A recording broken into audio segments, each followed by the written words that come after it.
Ladies and gentlemen, welcome to Notre Dame College Prep's annual fight night.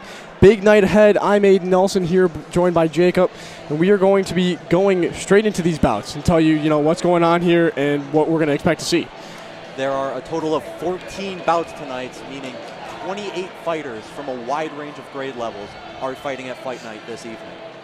Jumping straight into bout one, we have Martin Herman, a freshman, against Joseph Wernicki, a sophomore. Wernicki coming off of a tough loss last year.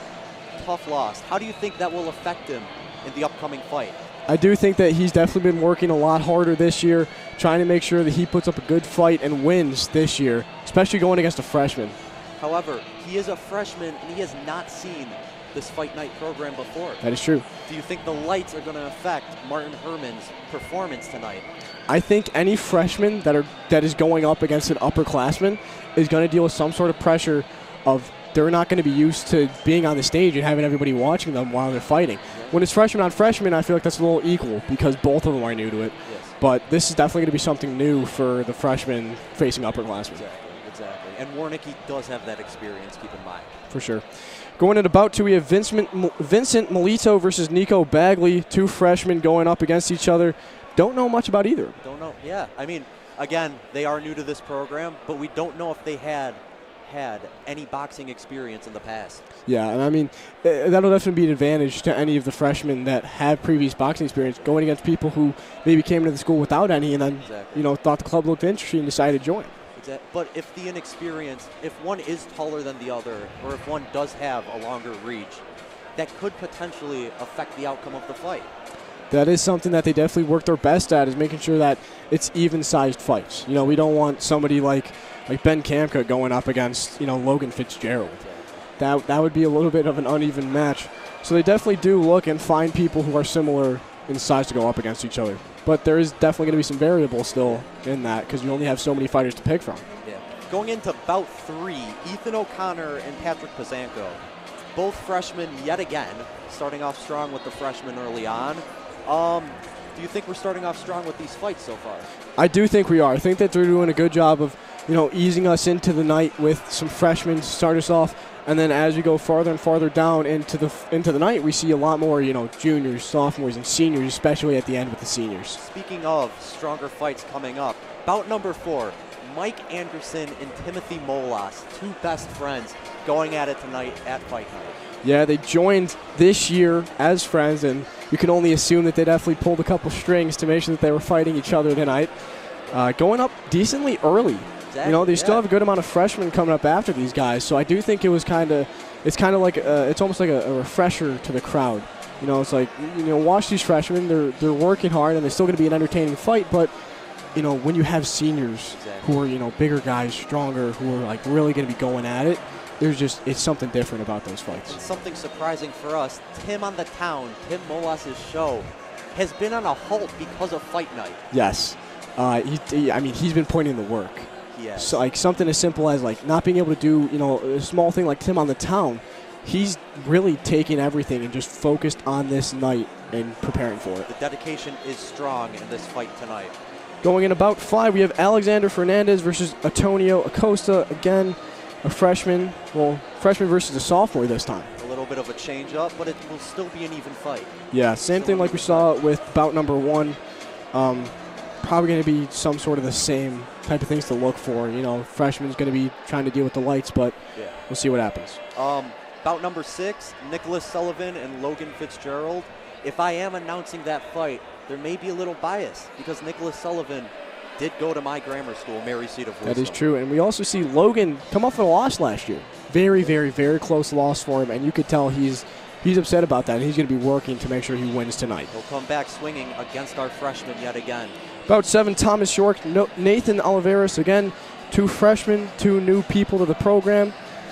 Very entertaining to see how that one's going to turn out. All these freshman fights are going to be entertaining to see, where these guys stand, especially going into the future. Exactly, but again, will the lights affect these freshmen? Will the crowds, will it fuel them, or will it add to the nerves that are already present with these upcoming fights? Same thing with bout 8. We got Jonathan Chakche versus Jacob Police. Again, two freshmen, and I do think that what you said about the lights either fueling them or kind of weighing them down and making them nervous, I do think that it will be very obvious to see which guys are fueled by the lights and which guys get nervous for them. Exactly. But again, they've had months of training in this boxing club that has been yet again established this year. And I do think the club does a good job of, maybe helping these guys out and saying, don't worry about the lights. Don't worry about who's watching. It's you and the other guy in the ring. Yeah. That's it. It's just like you guys been practicing. But will that adrenaline take over? Yeah. That's what we'll have to come and see. Bout number 9, Jack Lloyd versus Ari Behe. A junior versus a sophomore. Ari and I in the same advisory, and Ari's been prepared. He's been prepared. He was screwed out of a fight last year because his opponent sadly dropped out. So how do you think that'll affect him tonight? I do think that he's going to have an itch to scratch. He's going to be, he's going to be looking there saying, I wanted to fight last year, I didn't get to. I do get to this year, and I think he's going to take full advantage of it and try and really work. Exactly. Bout number 10, Jack Squares versus Jay Van Dyke, a junior versus a sophomore. Jack Squares coming off of seemingly, he was the favorite last year against Anthony Toledo, but he lost, and he had the amazing fan section as we remember from last year. Do you think Jack Squares will come back swinging? I do think Jack's going to have a bounce back here. I think all these guys that fought last year and lost or didn't get a fight are going to have something extra in them to say, they're going to come out and try and get a statement win this year. Exactly. Bout 11. This one is going to be a very, very, very entertaining one when it comes to the booth.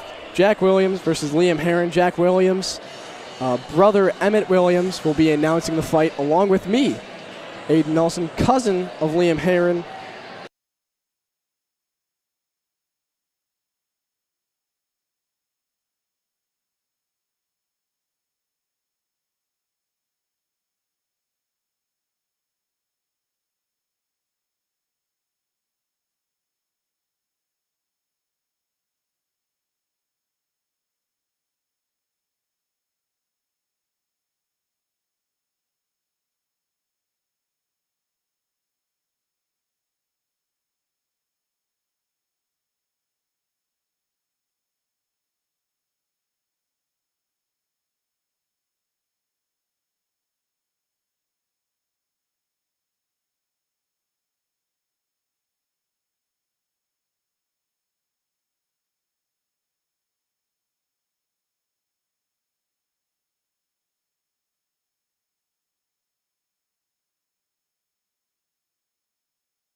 All right, returning with bout number 12, Joseph John Lynch versus Anthony Toledo.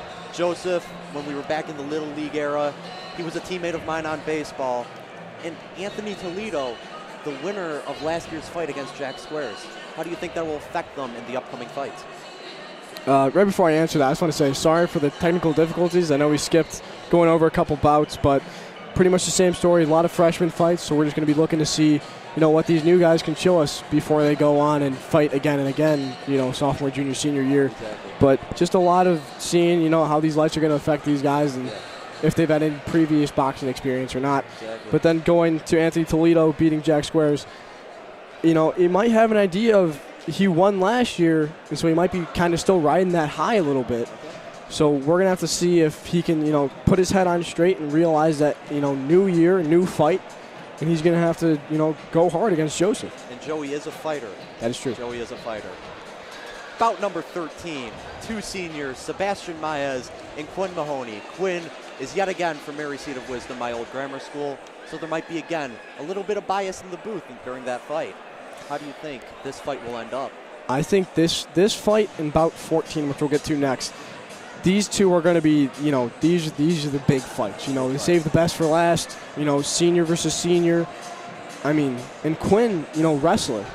So it's going to be a question of whether wrestling has helped him with his toughness and, endurance, or whether it's hurt him a little bit. Because if he's been going to the practices last week, from what I've been hearing the wrestlers, is that they've been sore and they've been tired after these practices. But again, do you think the adrenaline will fuel Quinn to fight Sebastian?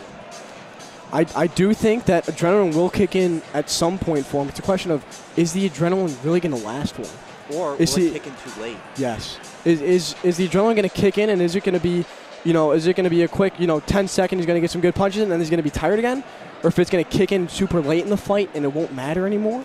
Or if it's going to kick in at the perfect time and last long enough for him to win? Exactly. And two of them, they are two very well-known seniors here at Notre Dame. So this is definitely going to be a fan-favorite fight for us here. Basically the same thing going at about 14. David Christie versus Adrian Collinsworth. 2 seniors. Adrian, I have experience with him. I knew him from Spanish class. And he's been talking about this fight all week. He's prepared. He's ready. That's something that almost all these guys in the fights have been doing is building up support for this event. Telling people, come watch us, come check it out. It's a fun night for everyone here. Everyone enjoys it. Everyone loves watching it. Little shout out, Ben Kamka. Ben is in the boxing club. He has participated in the program throughout the entire training, but he was unable to find a fight this year. There was an uneven amount of guys, 29 boxers. They could only schedule 14 fights, so there was going to be one person without a fight. This did happen last year as well. It's very unfortunate, especially for Ben.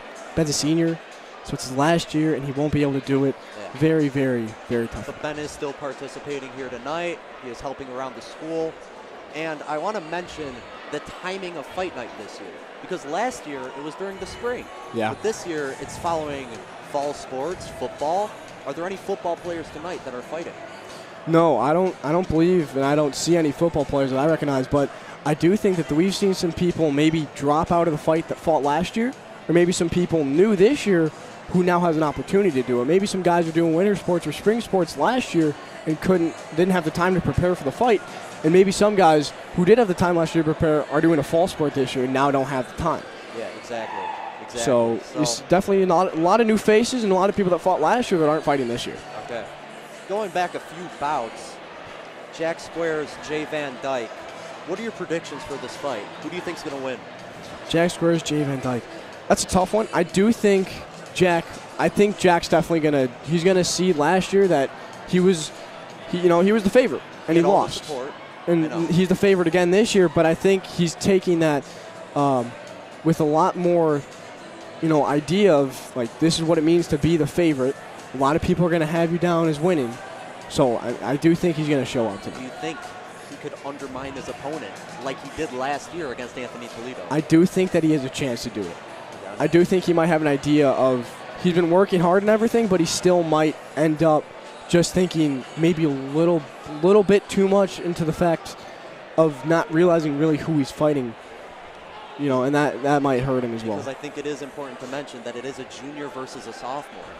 And yet another big fight for us tonight. Bout number 4, Mike Anderson, Tim Molasse, 2 best friends. Predictions for that one, Aiden. Who do you think's going to take? That's a tough one. I think Tim will get it because Tim's just a little bit bigger. A little bigger? I feel like Tim just has a little bit of a mindset to him of he's going to go and he's going to win tonight. Okay, exactly. And yet again, as I was saying with Adrian, Tim is in my calc class, and he's been talking about it a lot this week. So we'll see how these fights go tonight. We are now going to go to the middle of the ring with our president, Shea Boyle, to start off fight night. This is Jacob Barnett. And Aiden Nelson, thank you. Signing off.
This evening we have 14 bouts.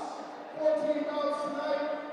And students, I'd just like to remind you we expect Notre Dame behavior tonight.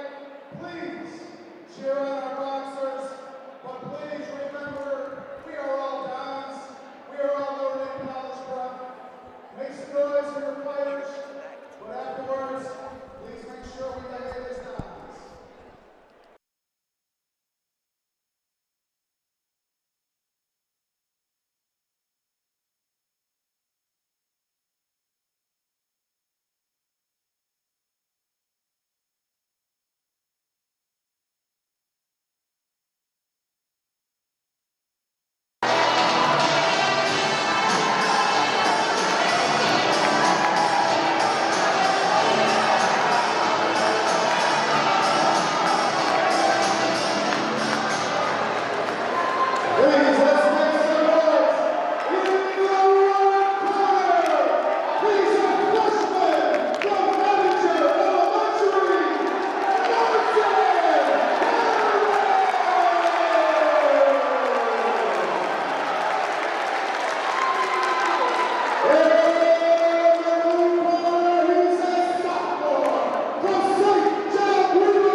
Fight Night 2022. We are getting started off right now with just Wernicki coming off strong against Herman. Big throws already. We're back and we're off to the start here. Both of them kind of just going right at it, not trying to take too many defensive positions here. Herman has been blocking a few of Wernicki's punches, however. And as we can see right now, they are dancing around a little bit. Wernicki, few punches coming in. Wernicki just connected to the head. We're seeing, they kind of both came out strong, and now they're both kind of dancing and realizing that they should maybe take a step back, relax, and take some breaths. We can see Wernicki's reach is to his advantage during this fight, however.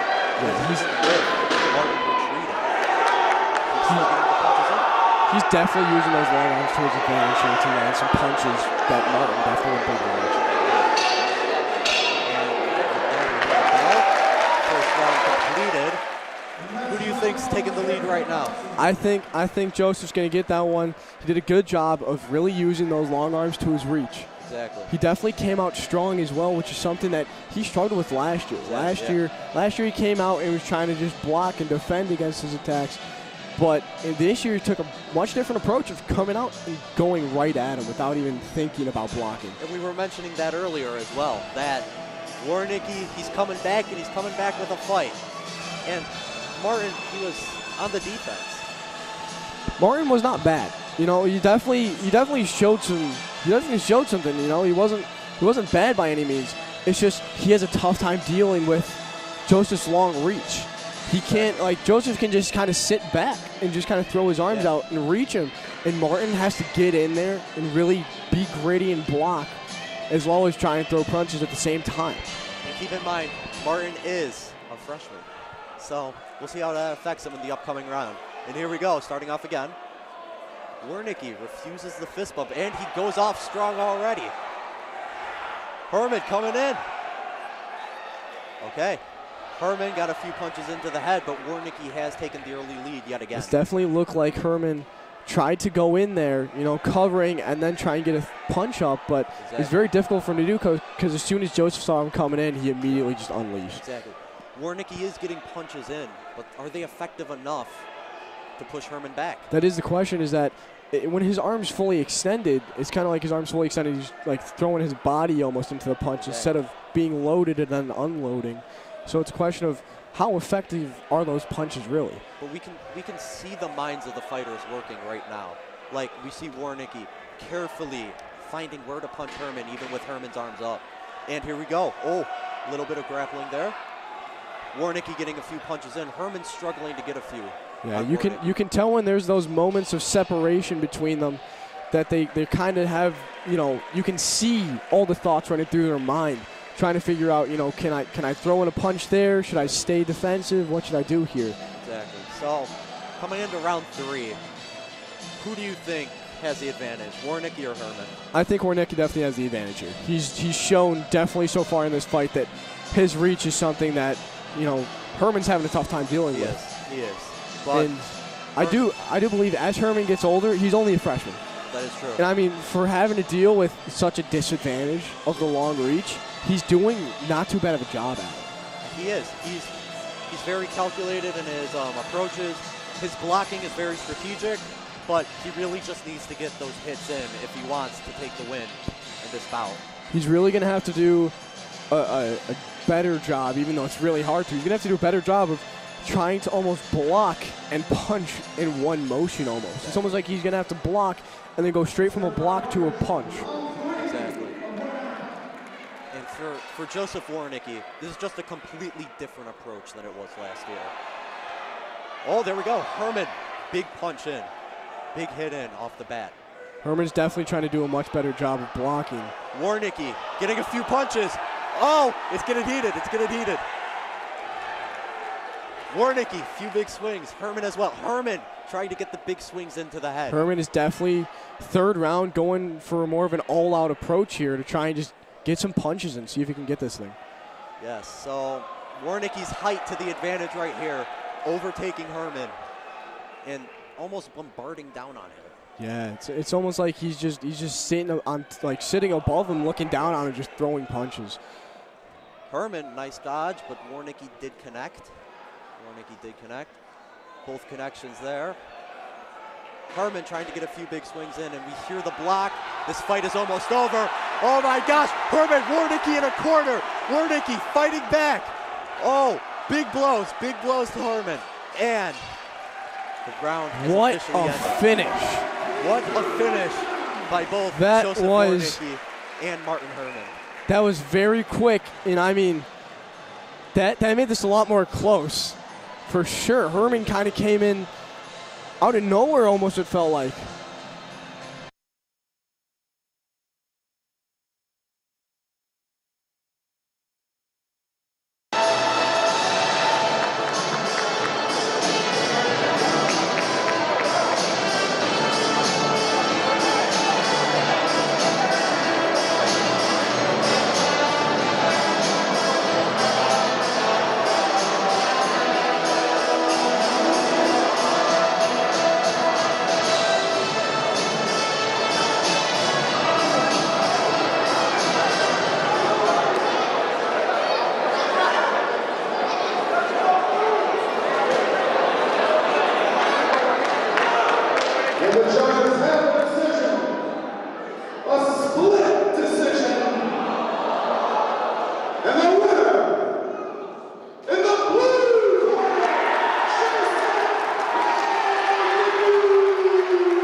Go fight number 2 here. Vincent Milito and Nico Bagley about to start off here. And there's Bout.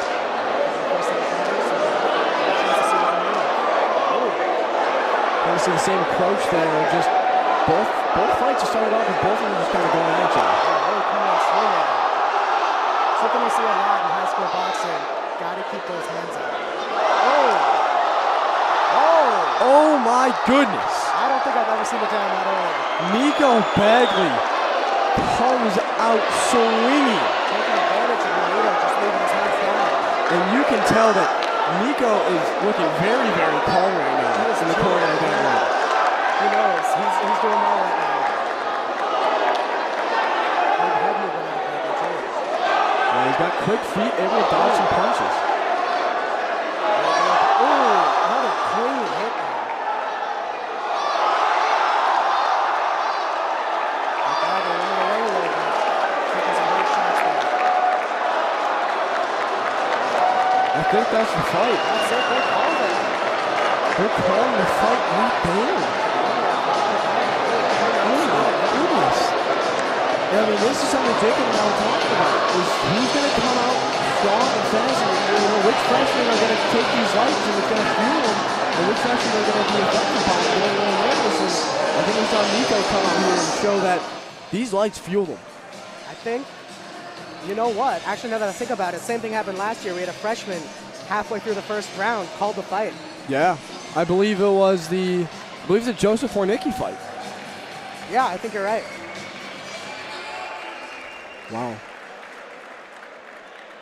In the interest of safety, Bout 2 was called.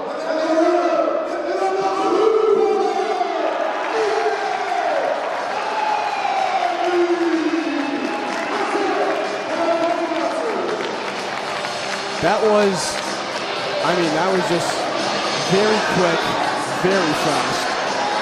You know, reminiscent of the George Wernicki fight last year.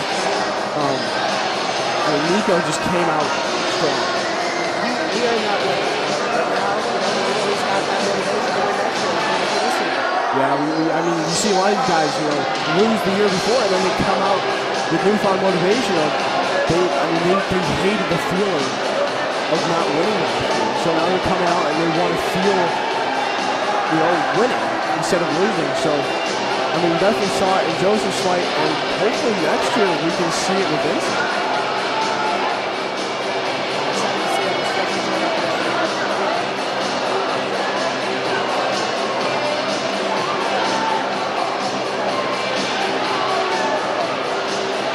Looks like we're going to be getting ready for fight number 3. Ethan O'Connor versus Patrick Pasenko.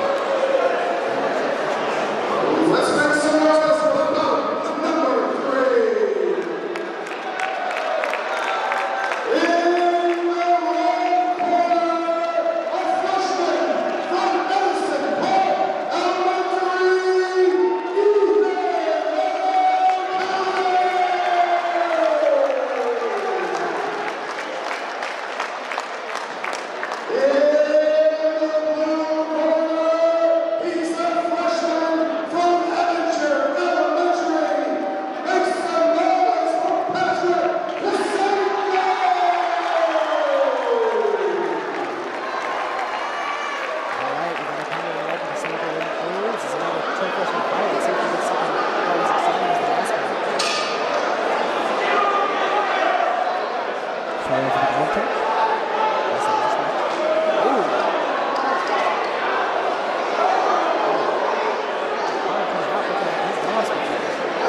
Ethan's definitely taking an approach of staying low, keeping everything close to his body, and then just getting some jabs in.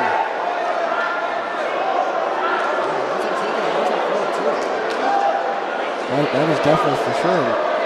Pat's not doing a bad job. He's getting shots in near Ethan's head, but it's just Ethan's doing such a good job of protecting himself. Getting some strong swings out there, throwing some hooks in there. Ooh. A lot of power punches coming off the power. Oh, yeah. And it looks like he's timing it perfectly. It seems like whenever Patrick's about to move his hand to get a punch in, Ethan's just faster and gets the punch in quicker. Yeah, he's got that timing down. It's something that really takes a lot of time to do. I guess that he's done this before. Yeah, it definitely looks like it, that's for sure. Good first round, but thinking that one goes to O'Connor. For sure, and I mean, we're going to see here, I mean, at the end of each of these rounds, we see each coach go to the corner and kind of talk to these kids and help them out a little bit.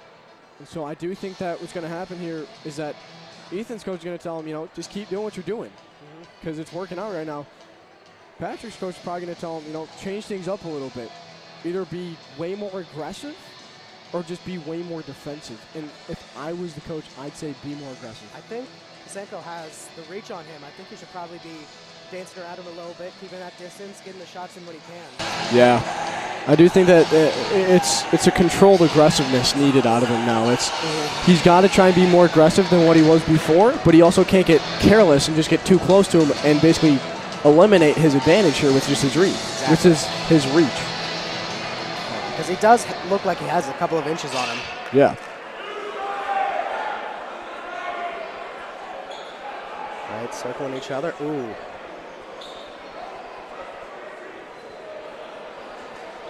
Ooh. Connor definitely looks like he has Pasenko felt out already. Yeah. Ooh, getting some good defense off Pasenko, though. Getting some swings in, being a little more aggressive. I like it. Yeah, we do see Patrick doing a much better job this round, it seems, of protecting himself. He's got Connor kind of balled up there.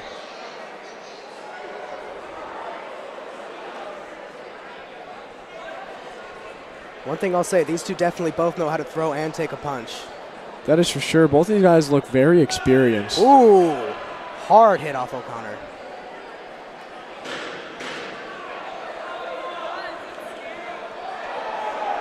Ooh.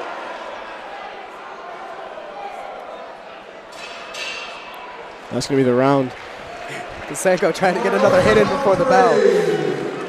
That was a much stronger round from Patrick, but with how strong of a first round Ethan O'Connor had, I mean, if Patrick comes out with another strong third round, I think it could go to him. If he just has like a somewhat strong third round, it could go to Patrick.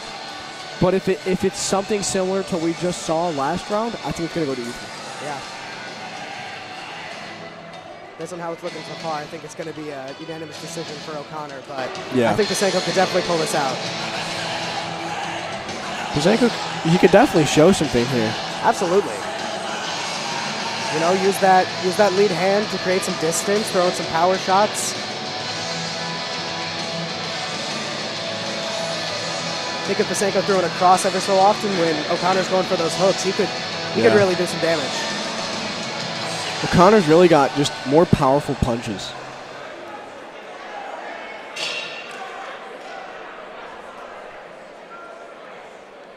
And there we go. We're seeing Pasenko feeling him out, getting a little distance there. And, I mean, you saw it there. O'Connor, he's hitting the gloves, but it still seems that it's having just such an effect on Pasenko still. Yeah, clearly he's got some real strength behind those punches. You can see he's setting his feet down real well.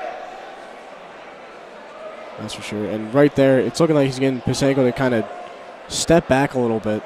Pasenko's getting real aggressive here. He knows this is what it comes down to. Yeah. When you hear that 10-second timer, he's really going to go for it. Oh! Nice head movement. Great counter, though, from O'Connor. This is a really good fight here. A lot of these guys have a lot of prior fighting experience, and I'd guess both of these two do. Yeah. We're going to see Pasenko here. He's trying to get a... Ooh, there we go. There we go. Pasenko definitely, when that 10-second bell rang, he was definitely looking to try and get as many punches in as he could before the final bell rang. Definitely got some nice shots. Saw some strong hits off O'Connor.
I think we can see that Tim Molasse is the fan favorite in this fight tonight. Yes.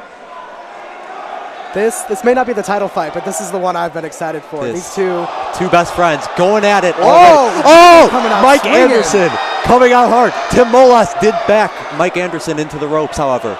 This is what I could have expected. They're really coming out hard, but no defense. And that no defense. I think one of them throws their hands up. That could really make the whole fight here. Exactly. Now they're going a little calmer now as they punch each other in the face. Just from the start here, it's looking like Michael's a little more calm and collected here, keeping his hands up a little more. But is Tim being a little timid now after the initial fight? Ooh, big haymaker swing from Tim. Tim, few jabs, big swing again. Another big swing connected on the head. Ooh. They're fairly evenly matched. I'd say so, yeah. Tim winded up. Mike Anderson saw it coming, however.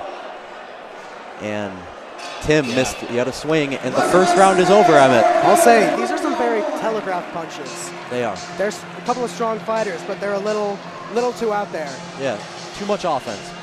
Too much offense. I'd like to see them take a step back, because I think Michael here has the height advantage, but Tim, I believe, might have a slight weight advantage. So. Okay. And him being aggressive, that's what I think he needs to do, but I think he wants to get in there. He's taking too many of these reaching shots. You saw that haymaker he threw. That's not going to give a lot of power if it connects. Yeah. Who do you think has the advantage right now? Right now, I'd say probably Tim. He's got some harder shots right off of Michael's face, but I think Michael, if he can keep that defense up, he'll definitely take it. It's going to be an interesting next 2 rounds. Very excited to see what they make of these two. This is one of those fan favorite fights. We got a lot of seniors down on the ground. This one, and then Christie and Collinsworth is going to be another one that a lot of people are cheering for. And even Quinn and Sebastian. Yeah, it's going to be a good one. Those two work out together often, so I'm excited to see how that goes. And round 2 has begun. Mike Anderson's already starting off on the offensive with Tim. He's using that reach he's got. He is. Tim trying to fake him out a little bit here, throwing some feints, getting some movement in. But Tim, yet another big punch. And Tim has backed Mike Anderson into a corner. Mike Anderson has gotten out. Tim getting a few good punches on Mike. One thing I'll say, Michael looks like the only person tonight who's going for any body punches, which is actually really good strategy sometimes. It is. Mike Anderson is in the corner, however. So he is. Tim's got control of the middle here, is tiring Michael out. He is. Michael is just circling Tim. Tim with a few punches off the bat. Tim trying to go low. Tim connecting with the head yet again. Yeah, Tim's really got those power shots going, getting through Mike Anderson with a power shot on Tim. This, I think, is going to be a hard one to call. It is. Tim with a few punches. Tim really lunging in there. He is. These two are very eager to fight each other. They are. They were very excited. Tim has been talking to me in a few of our classes today. He's been just very excited this week about the fight. I believe Michael actually joined boxing club just to fight Tim. Now, are they settling a grudge, or is it friendly competition? I think it's just two friends wanting to have some fun. And we can clearly see they're having some fun. They are. It's a close fight. I think this is coming out to split decision. I'm seeing it right now in favor of Tim, but it really can go either way. Tim has gotten more hits on Mike, however. He has. He's got some better movement, too. It's going to be very interesting. The thing is, I believe Tim has more experience here. He's been doing boxing club for a little while. And he's ready. He came fighting. He is. And the crowd is just so excited for this fight tonight.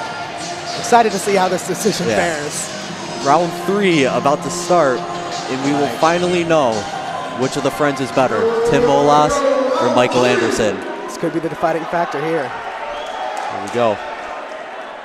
Tim throwing those feints. Both being very cautious, however. Getting some reach with that lead hand. Ooh. Mike Anderson, nice big clean connection hit from on Michael. the head. I think Michael, he's using that reach this round. He knows this is the one that it's going to come down to. He's playing on the defensive, trying to get a few clean hits. He is. Two blows to the head. Ooh, he's doing just that. It looks like Tim is almost walking into his punches. Exactly. And now it seems like Tim is in control yet again. It is. He's good at staying in the middle there, keeping control. He is. Tim with a big haymaker. Tim trying to go low. He's trying to open up Michael's block there. Tim, just no jabs, just big swings from Tim. No hooks either. Tim has all these wide sweeping punches. And here we go, the final few seconds of the fight. Tim getting real aggressive, but punches. Michael playing aggressive, playing defensively. Tim, oh, here we go. And, okay. And there is the end of round 3 on it. That's a close one. This is a hard one to call. Because Mike Anderson did get a lot more punches in this final round than in the previous. Really pulled it together there. He did. I think this comes down to split decision in Michael's favor, but really, I don't have a clue. I mean, it can go, as you said, it can go either way. It's in the judges' hands now, and all we can do is tell the people at home who won this fight. I think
Coming back to you folks, we have just found the results of the previous bout. Mike Anderson did win in a big upset against Tim Molasse. I mean, incredible fight. Mike Anderson just came out flying there, throwing a flurry of jabs and punches that really just hit the spot. And I mean, there was really no coming back for Tim there, but I really thought Tim had it. I did too, but hey, Tim made his effort on the way back, but you know, cards didn't always play out in his favor. And coming into bout 5, we have a sophomore and a freshman. Very excited to see how this turns out. I can't wait to see this out. Let's go down to the ring to hear Shea Boyle announce. We approach bout number 5. In the red corner, a sophomore from Queen of All Saints, Alexander Fernandez.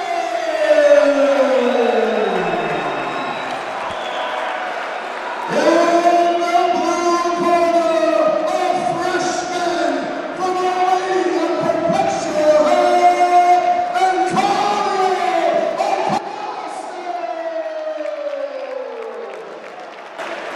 The crowd is ready for this fight tonight. Yeah, and with the football team coming back, they just gained about 20 more viewers. But we'll see how this fight goes now. Touching gloves. Showmanship off the bat. And Alex going off strong. Getting a lot of quick jabs in there. He is. These guys working really quickly tonight. I mean, with these short rounds, I mean, you don't have a lot of time to work a lot of your moves, so you just got to go kind of quick, tire the other guy out. Exactly. Antonio, big hits off the bat. Antonio doing a lot, but Alexander also doing a lot to defend. And Alexander was in the corner for a minute, but he got out. Antonio really has control of this matchup right now. Right, Alexander has just been kind of playing very defensive boxing, which is a smart strategy in some cases, but I mean, you got to try and make an offensive effort at some point in this match. Because if Antonio just keeps getting in those few punches every few seconds, he's going to ultimately take the win. And right there, I mean, you saw Alexander running away from the fight, but he's bringing it to him now. Antonio bringing it back. Alexander, 2 big punches. Oh my gosh. And the round has ended. An incredible end to that round. I mean, as soon as you get to those last 10 seconds, everything just kind of hits the wall. And all strategy, all kind of just everything goes out the window because you want to try and get those fights. You want to try and win that round at the very end. That's kind of how it goes with all fighting sports. Predictions right now after round 1. Who do you think has the advantage? I think Antonio has the advantage. He was on the offensive most of the time. A lot of the scores will give that to Antonio. And I would agree. I mean, he's just been so quick with it, but I think Alexander can work back if he tires out. I mean, as we saw in the final 10 seconds, Alexander does have a fighting spirit in him. Of course, all of them do. I mean, that's what these guys have been training like so many weeks for, so many months for. But I mean, Alexander Fernandez, I can honestly see him making a good comeback here, but right now Antonio does have an advantage right now. All right, so going into round 2, we'll see if our predictions come true. Let's see how they pan out. All we can do is wait. And round 2 about to begin, starting now. Getting into it. Alexander already circling Antonio just a little bit. Alexander with the big punch off the bat. But Antonio retaliates with multiple to the head. I mean, you can see Alexander, he's taking a whole different approach to this fight now. He is. I mean, he came out of his corner with a whole new spirit. He came out with a whole new attitude. And you can see Antonio has also changed his style. He's going more defensive. I mean, pulling his hands up near his face so he doesn't get punched that hard.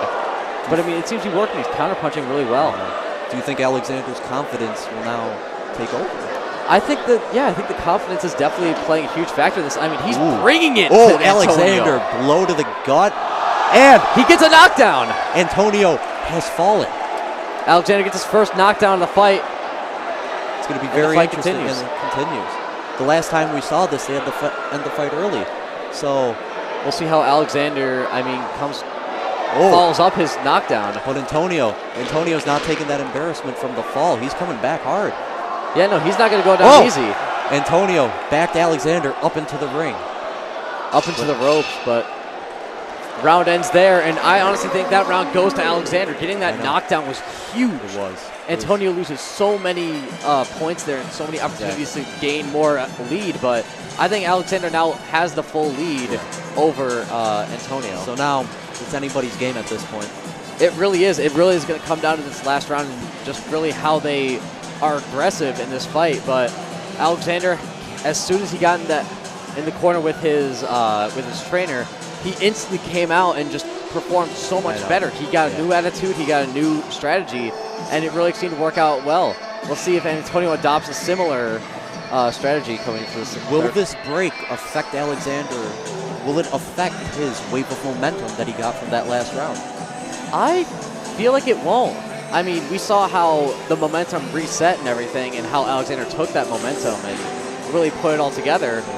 But I mean, I think that he'll continue this momentum, and with some more rest, I feel like he can hold on to this and maybe even get another knockdown. Well, round 3 is beginning now. We do not have much longer to wait to see the results of this fight. Both of them kind of playing back now. Both on the defensive. Alexander going more offensive, making Antonio go back a lot more. Alexander trying to get the big swing on Antonio. Antonio did dodge out of the way, though. He's dodged out of a couple punches so far, so it seems that his defensive strategy is working out pretty well. Alexander yet again with the big throw, dodged by Antonio. Alexander seems to just be whipping a lot of these. I mean, he's trying to put in all these huge shots. He's trying to get the one knockdown at the last second, but I mean, right now it just doesn't seem to be working out for him. And Antonio exchanging hits yet again. 2 big swings. Alexander, the ref has to split them up. Has to get them out of there so they're not tangled up. I mean, it happens a lot in wrestling or in fighting. I mean, you see them all get tangled up, and we just heard the wood block. So these next 10 seconds are really what's going to decide this fight. The last 10 seconds of this fight, we'll see how it goes. Alexander unleashing it on Antonio in the final few seconds. And there goes the fight. And honestly, that last round was pretty hard to call, but I'd give it to Alexander in all honesty. Like, I'd give this whole fight to Alexander just based off of my own kind of idea of scoring. He came back from, honestly, a pretty weak start in round 1. Right, I mean,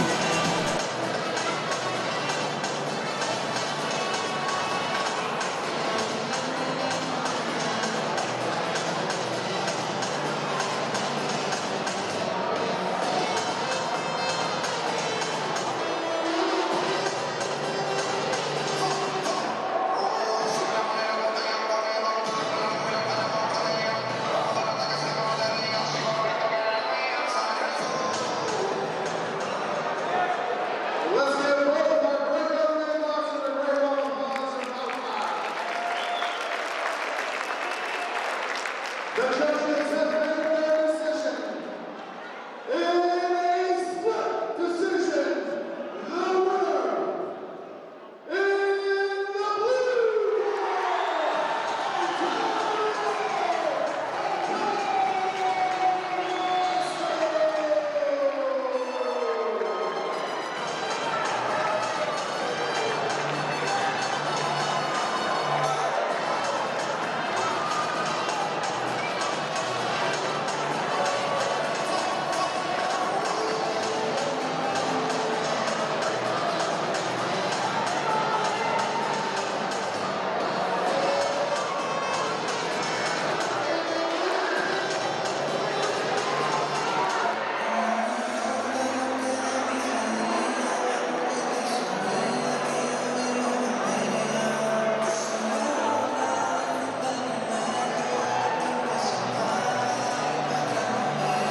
And here we are, bout number 6.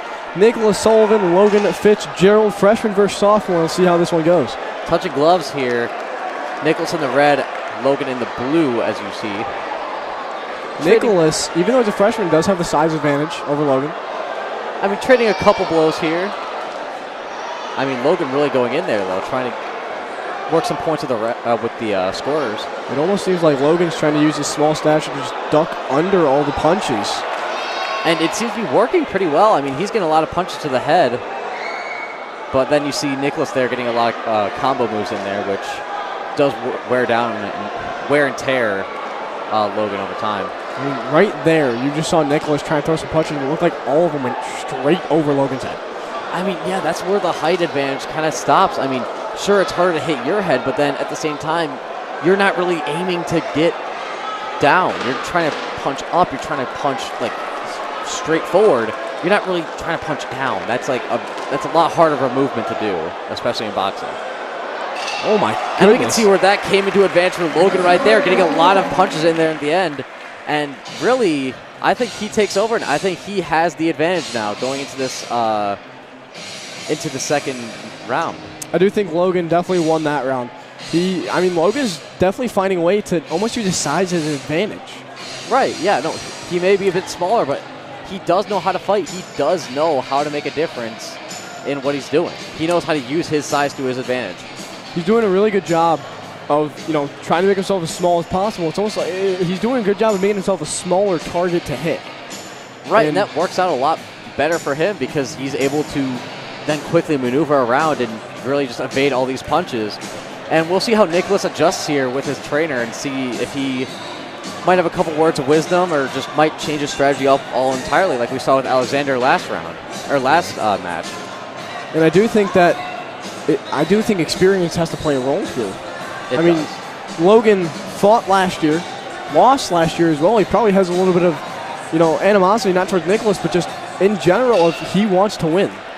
And we'll see here how Logan wants to handle this. Playing a bit more defensively.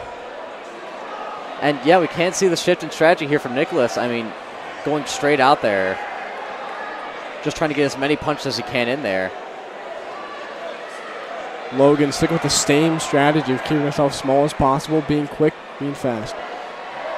And it seems to be working out really well for him. I mean, his trainer didn't really have to say much. He just had to say, hey, keep doing what you're doing. Try and just keep your energy, though, and try not to get knocked down.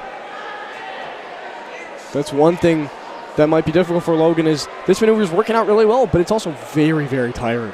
Yeah, I mean, if you're on your feet and you're moving all the time, I mean, in wrestling and any sport and any fighting sport, I mean, moving around a lot is just going to waste a lot of energy and you're going to be really tired, but it does seem to be an effective strategy for a lot of people as we hear the wood block for the last 10 seconds. I mean, Logan, so far this fight's definitely been looking like it's in his favor.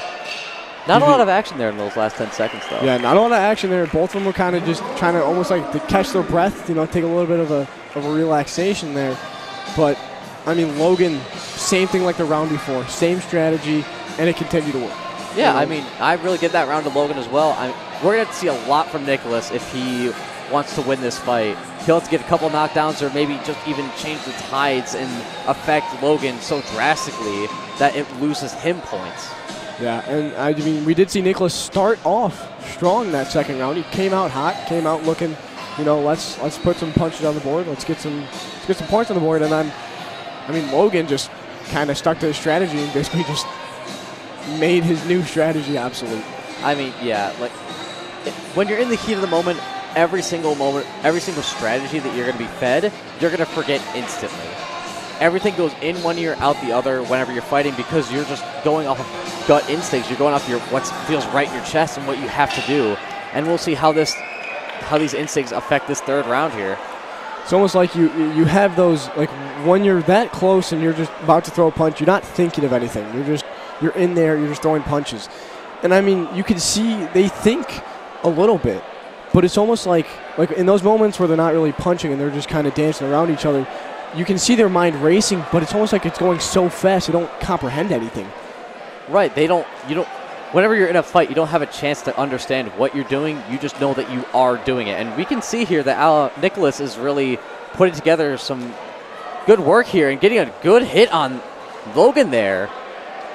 And Logan really needs to work back because right now it seems like he's losing this round, but we'll see how this goes.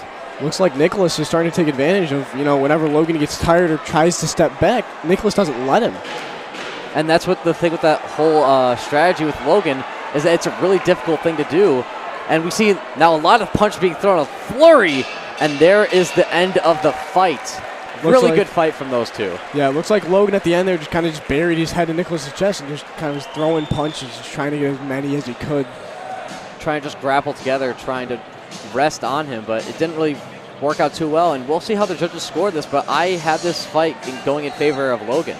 Yeah, I think Logan's first 2 rounds were just so strong that it was going to be difficult for Nicholas to top. He would have had to have an outstanding 3rd round.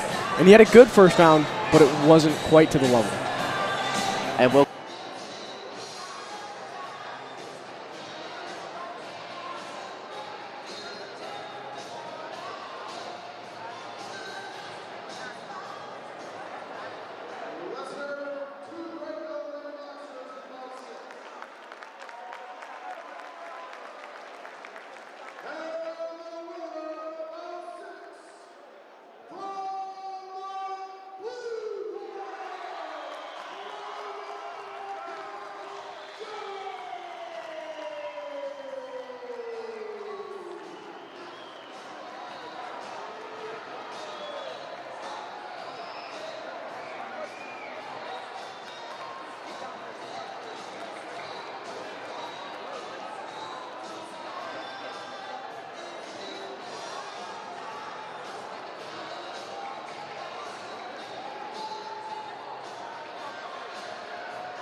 All right, and we are back with Bout 7, as you just heard Mr. Boyle say.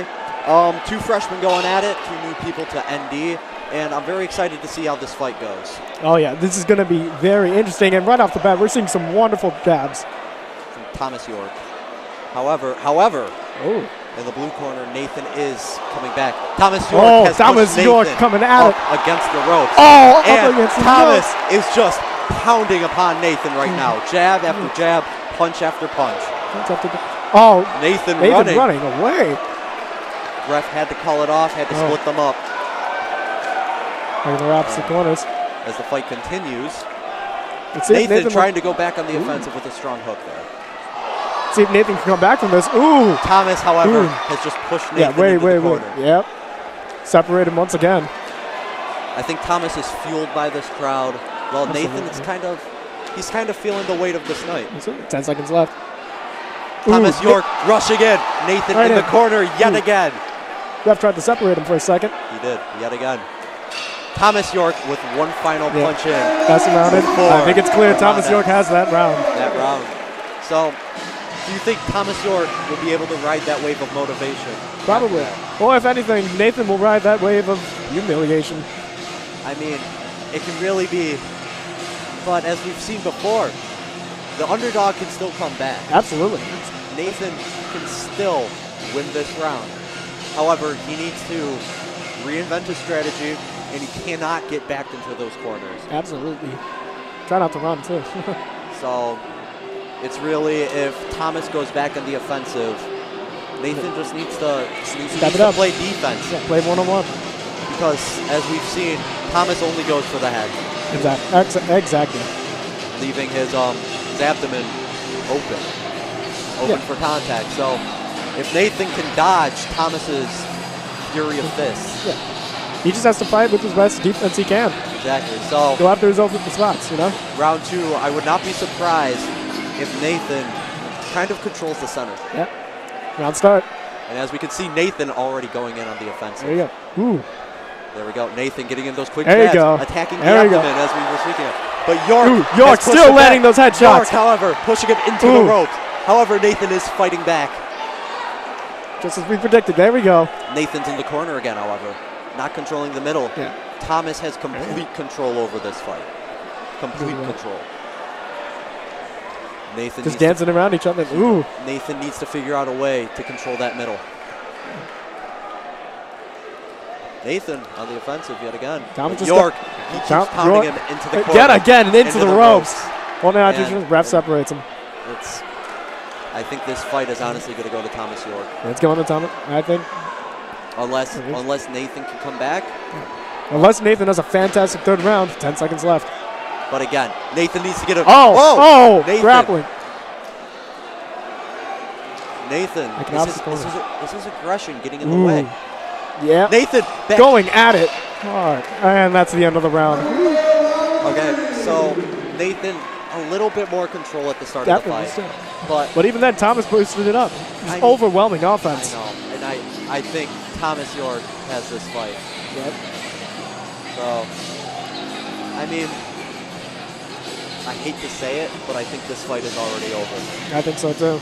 Unless Nathan gets complete control of this third round, I think this fight does go to Thomas York. Yeah. Thomas had a fantastic first round, and while Nathan had a good fight in the second round, Thomas was landing more hits too.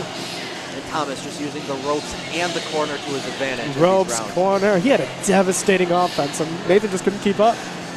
Thomas was just too fast. Exactly. So remember, keep in mind, these are both freshmen. He's a freshman. And I'm very excited to see how these go next year and even in the following 2 years that they have. They got 3 years ahead of them if they continue to do Fight Club. And if Thomas York does win tonight, next year, do you think he could keep the streak going? Oh, yeah. Nathan tried to go in, but Thomas York. Thomas, back with him. Thomas. Back up against the corner, up against the ropes. Thomas's punches just have so much force. They do. They really do. That Nathan cannot stand his ground. Because keep in mind, they just called time. These are both two very big dudes. These guys can stand a fight. And I think that's a bloody nose. I think Nathan. Yep. Bloody nose. I think the bout goes to Thomas York, unfortunately. Oh, no, it's still going on.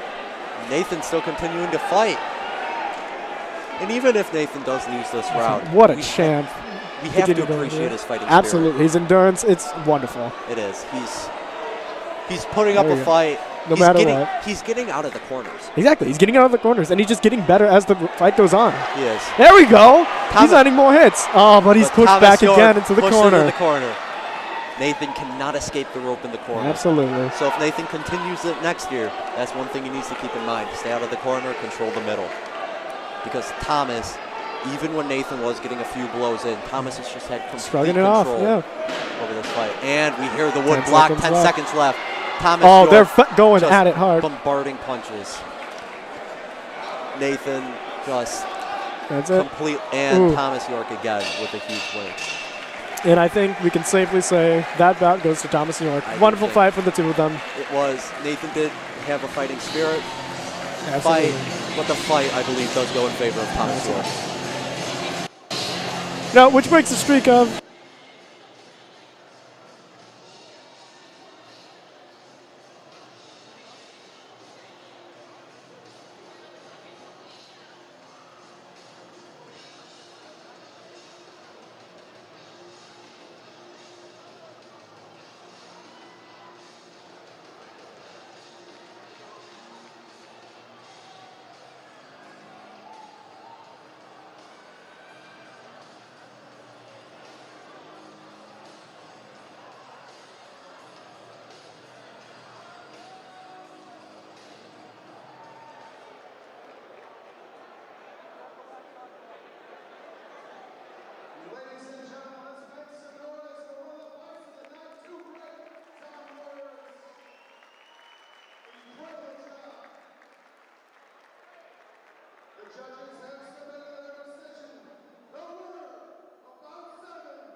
off the bat, coming into round 8, we are now beginning the second half of fight night. Yep.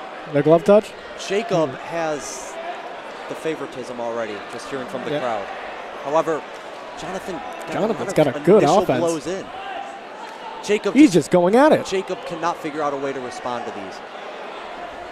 Jacob, a few punches in. They're both landing great hits, but they're putting up. Jonathan backed into the corner, and as we've seen from the previous fight, That's that corner, devastating. It's deadly. A deadly corner indeed.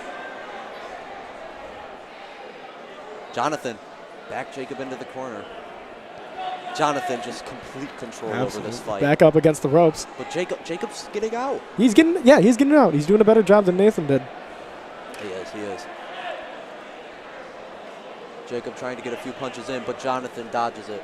Jacob needs to get those punches out a little faster if he wants to make an impact on this fight. 10 and seconds we hear left. The wooden block, and Jacob is pushed into the corner yet again. Oh, but Jacob fighting back. A wonderful offense in the final few seconds. But Jonathan yet again. They've exchanged.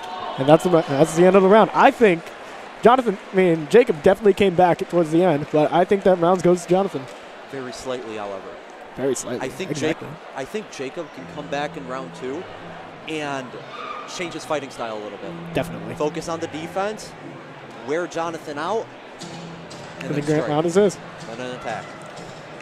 So it's truly up to Jacob's response to round 1.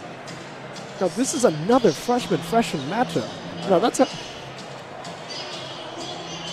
looks good for the club, I might say. I mean, that's just expressing the Don experience that the freshmen want to get involved. Exactly, and it's fantastic to see freshmen get involved, especially with Fight Club. And if all of them stay next year, it's going to be big. And if more freshmen join, we'll get bigger and bigger. We could be up to maybe a 20 or even 30 round. It's an out even more. Start of the second round. Jacob already trying to go on the offense.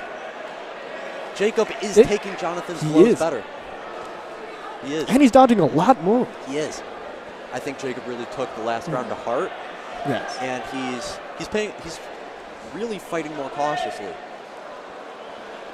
Jacob trying to get some blows on Jonathan. Jonathan was the one backed into the corner. Ooh. They're both going in the corner. Yeah. The ref had to split them up. These two are doing a lot more bobbing and weaving. It's looking great.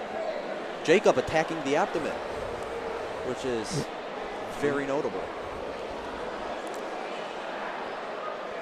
If Jacob gets a little more of a wind-up, I think he can get this round against Jonathan. Grappling once again. Jacob dodging out of it, however. And Jacob tried big punches to the face. Big punches to the face by Jonathan. Okay, 10 seconds left. 10 seconds left. Jonathan trying to get some punches Pushed in, up but against Jacob each other. is blocking it. And Jacob is retaliating. They're both getting insane headshots. Okay. That is a close round. I think Jacob got that one. I think so, too. I think Jacob played better defense that round. Absolutely. And he came back. If Jacob can execute this in the final round like he just did in round 2, I think Jacob has this fight. Don't leave Jonathan out of this, too. He did fantastic in that round as well. Dodging more. He landed quite a few more shots, too. Exactly. So now I think it's anybody's game. It's anybody's game. I think this will be a split decision once more. Plenty of split decisions this night. But I think Jacob really took the first round to heart. Absolutely. The second round. Turn around, change the setup up. In a different approach. In the second round. In the last 10 seconds of the second round. Because there were really no bombardment of blows in those last 10 seconds. And then they started grappling, then they started going at it. They did. So, round 3 is beginning, and we're going to see how this goes down. This is anybody's bout. Jacob. Right off the bat with a strong offense. Jacob hitting Jonathan, but Jonathan, Jacob, knowing the corner is behind him. Oh, call for a second. John's mouth guard fell out, I think.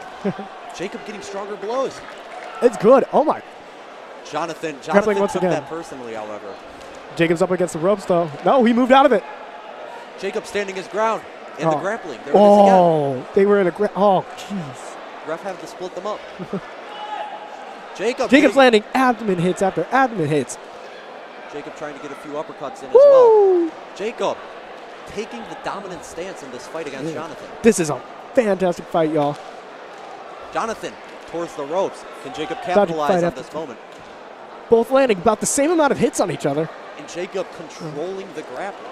Split up once again by the ref. Controlling where Jonathan is going. Jacob trying to get a few big swings. These are some hard hits. On the head. Last 10 seconds. Abdomen hit after abdomen hit in the final 10 seconds of this fight. Oh, split up once again. Come on. Last 5 seconds. Jacob bombarding. Trading hits back and forth, and that's it, folks. I think. Who do you think that went to? I think that went to Jacob, in all honesty. I think Jacob really turned it around in those final 2 rounds. It was a very strong comeback. Absolutely. As you were saying. But Jonathan did get a few initial blows. So we'll see how it goes. We'll see how it goes. Because Jonathan.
Coming off of bout number 8, Jacob did end up winning, and now it is Jack Lloyd, a sophomore, versus Ari Bagley, who was scammed out of a fight last year. Oh, okay. Yep, if you guys don't know, my name is Alban Romani. I'm a rookie. I am here announcing for the first time. This is quite an honor to be here, Jack. Very good, very good. Yeah. So, as we can see right away. As you can see, Blue has got some pressure upon Red here. If you don't know, Blue is Art Belhi. He's a junior from Northside Catholic Academy.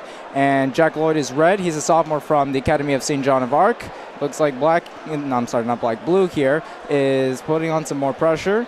He's got Red back into a corner. Jack is in the corner. Exactly. And it looks like the referee is pulling them apart. And it looks like Ari is really missing out on a fight last year.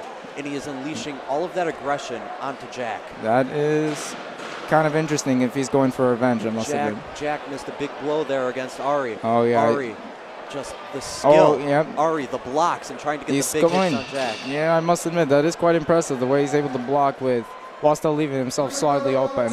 So with round 1 over, who do you think has it, Alban? I think Blue has it. Ari Belhi, even though it's not... he wasn't here last year, you said, right? Ari did not. He was in the boxing club. However, he did not get the fight. Oh, yeah. So, yeah. And as we can see, Ari's trainer, he's giving him a little bit of advice. Yep. Ari, he really came off strong. in Yes, that he initial did. Fight He against has the Jack Lloyd. advantage for the time being. And keep in mind, this is a junior versus a sophomore fight. Yeah, I guess it's a little bit biased because we can clearly see one has more experience, one has more wisdom and all that. Exactly. It looks like Ari is the one that most likely might win, but let's not get our hopes up too high yet. Red might still make a comeback. And once again, Jack Lloyd is on the red team. He is a sophomore, so I guess it is a little biased, but let's see what he can do. Oh, he's coming up strong. He had a strong start. He's still holding up. Ari just Ari blow is after blow just to the defending, head but of look Lloyd. at Jack. Jack is starting to put some pressure against Ari. He's starting to now get the advantage. Look at him, and the ref has to come in and break it apart. Jack Lloyd did push Ari up into the ropes. That was impressive. So Jack Lloyd. Yeah, but it looks take like they're the exhausted. Look, they're both And- starting to slow down a lot in their punches. Jack taking Ari into the corner, but Ari fighting his way out. Ari is still defending, even though he's in the disadvantage right Jack with a big right. Oh, just no. missing Ari. now. Do you think that Ari wasted too much energy initially in round I one? feel like Ari had. I feel like Ari, even though he was very aggressive, I feel like he could have done way more instead of just wasting his energy on just continuous pressure. Because now look, he's exhausted. He can hold himself up as he used to in round one. But do you think Ari can get a final shot of adrenaline in round three? That is something I can't answer, unfortunately. It is really hard to decide because while I would want to say Ari has a chance of getting that kind of knockout punch, in the situation that he's in while being very exhausted, it's not likely that that's going to happen. Exactly. And I think Jack Lloyd may have gotten that round. Yeah. I think he may have gotten it. So if our predictions are right and it is a split decision, then it's really going to be up to round three and who gets the most and the strongest hits in. Yes. And I think these final 10 seconds of round three are really going to be what decides this fight. We'll see what happens into round three. We will. So, yes. A good fight so far, but we can clearly see the strength of these two fighters. Alrighty. And if Jack does get one of the big hooks that he's been trying to get in this fight, then it might be done for Ari. Yeah, it might be. Ari looks a little bit exhausted as well. And here we go. Round three starting now. Jack Lloyd coming out is still swinging. on the offense. Jack Lloyd trying to push Ari into a corner. Ari dodging that Ari big hook is yet still again. defending and dodging. That despite for someone being very exhausted, he's still pulling up a good fight. That is really impressive. While these fighters are not hitting as fast as the previous fights, they are hitting much stronger, yeah. They are. So it's really it shows the stature and the strength of these two individuals in the ring. And both exchanging hits, Ari seemingly has control, but Jack Lloyd is still trying to push him back. Ari is resisting the push, even though he's taking a lot of damage. I'm starting to think Jack actually has the advantage instead of Ari. So the ref is talking to Ari right now. So we do not know if Ari's okay. Ari is okay. Yes, he is. The fight is slurring, but he is still holding up. Jack has put so much pressure onto Ari. And the fight has been called. And wow. And I think Jack Lloyd has taken the win. Jack Lloyd probably is won this, even though it's a disadvantage. It's a sophomore versus a junior. Once again, Jack Lloyd is a sophomore. Ari Bagley is a junior. Even though it is a little bit biased, I feel like Jack, even though he's 1 year younger, I feel like he might have won this. I believe so as well. And a very hard-fought fight between the two of them. Yeah. So I'm very excited to see the result of this. And Shea Boyle. Only one way to find out who really won. Our president, Shea Boyle, has just gotten the results. And in just a few seconds' time, we will see who won this fight. Yes, we will, Jack. It's been a very exciting fight.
And here we go. Alrighty, round Bout 10 is 10. about to commence.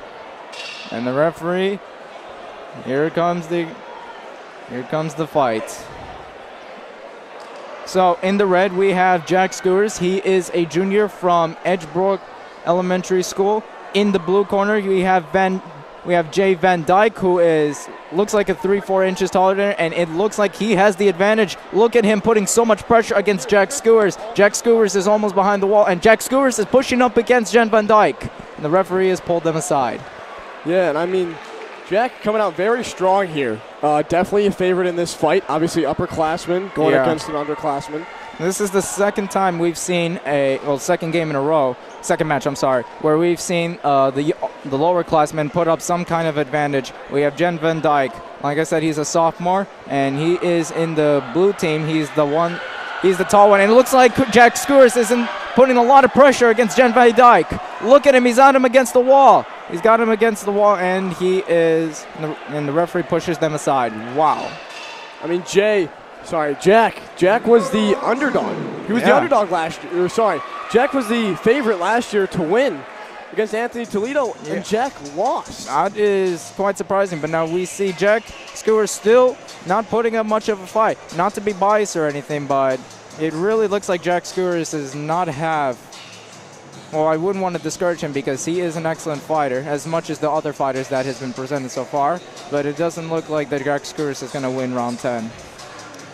I mean, I don't know. I think it's been pretty close, and I think Jack's been getting some good shots in. I think it's been pretty even so far. Jack hasn't been doing a bad job, and so I definitely think that he still has a shot here to win this. Only one way to find out is round 2 and round 3. We really don't know unless the rounds commence. So, I mean, Jack definitely has a little bit more motivation, I feel like, than Jay. Jack was the favorite last year, but lost. Yeah. And so, I mean, he definitely has something on his shoulder. He definitely has a chip on his shoulder that's telling him, you got to win this year. You were the favorite last year. You didn't live up to it. You're the favorite this year. Let's win. Let's see what he's got in the second round. He's still getting pressure by Jay Van Dyke. Oh, starting to exchange blows. Now Jack is starting to get an advantage. He's starting to get some blows in against Jay Van Dyke. Jay Van Dyke's dodging them. Jay Van Dyke is starting to take some hits, but it looks like Jay Van Dyke is still being very resilient against Jack Skewers. Look at him. He's putting so much pressure on him. I mean, it does look like Jack's just trying to keep his distance. Yeah. And Jay just doesn't let him do it. Jay's constantly chasing him, closing the distance. Kind of a bold. Won't let him get distance. It's kind of a bold play by Jay Van Dyke because you look at him. He's starting to leave himself more and more open. And, yep, look at him. As soon as I said it, Jack Skewers is starting to pull up some resistance against Jay Van Dyke.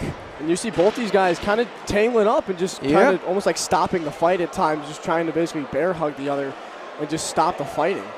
Yep, it appears so. We can see now both of them are starting to look very equal now. And that commences round 2. I think that one was definitely a stronger performance from Jack. Yes, it was. Really showing that, he was the favorite to win this fight, and he showed it in round 2. Yeah, and now he's still the favorite this year. We now starting to look like Jack has an actual chance of winning round 10, Bout 10. And yeah, like I said, we really never know unless round 3.